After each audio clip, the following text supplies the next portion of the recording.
It is Wednesday, folks, so back to our backbench battle with Labor MP Julian Hill and the Liberal MP Keith Wolahan out of Canberra. It is timely that we've got a couple of Victorians on the program this morning, gentlemen, given the emergency that's gripping the state today.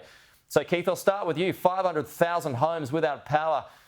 Is it old infrastructure, or is this just what happens when it's caught in the line of fire?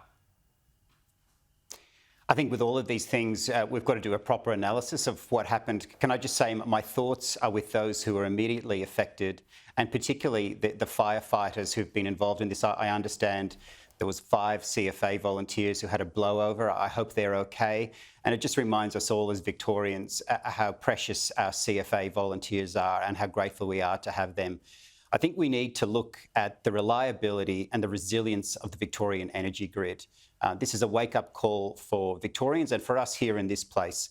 There is a transition occurring, but is it being done in a way that respects the needs that are here now? And I think we need to do our homework on that. Okay, we'll come back to that. But Julian, I want to get your thoughts on what Keith was just saying. The Victorian grid, is it vulnerable? Does this prove it? Oh, well, I'd echo Keith's concern for those affected. There's large swathes of my community that lost power last night in southeast Melbourne, including my office. Actually, the phones were down and the staff. Cars are still there because they couldn't get the gate open to even get their vehicles out, and that was true for many businesses across Dandenong and the region. I'd also send thoughts to the first responders, but also the people out there battling the heat, trying to repair the grid. The scenes that we saw yesterday was a toxic combination, if you like, of storms, of heat waves and bushfires. But those photos of those huge high voltage power line towers knocked down are stunning. I mean, they're stunning visual images, but they show the scale of the destruction of the storms. Unfortunately, this is exactly what scientists have been predicting with accelerating climate change, that we will see more and more of these combination of weather events. So is the state doing enough? And back to that question, how vulnerable is the Victorian grid? Well, I think, as Keith rightly observed, we need to take time, firstly, to restore the power.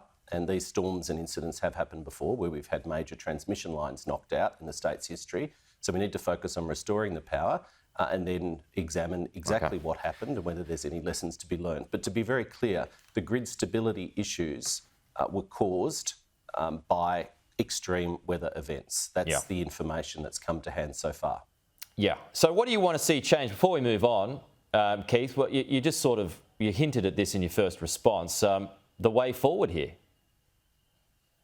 I think the way forward is to recognise what are the sources of power that are reliable now. And in particular, we've seen that gas plays a crucial role in that bridge between coal and renewables. Renewables aren't quite at the scale and the reliability that Victorians and Australians need right now. And gas plays a crucial role. And what we've seen again and again is this demonising of gas. It's an important fuel source, particularly for energy, particularly in Victoria. Victoria relies on coal source power more than any other state in the country. And gas is very important. And that's a key initial lesson from this. Okay, let's get to the other. The big federal issue at the moment is the detainees. Julian, back to you. Just as you started getting some momentum, comes the detention saga again. Is Andrew Giles a drag on your party at the moment? What we've seen in the Parliament in the last couple of days is frankly bizarre. It's always telling what they don't want to talk about. We've had no questions on Labor's tax cuts, no questions on cost of living relief, no questions on wage rises, the best wage rises for the last 15 years. Andrew Giles is someone I've known since I was 19. He's a person of enormous integrity, and if the opposition are choosing to mistake calmness for weakness, then they're making a serious mistake.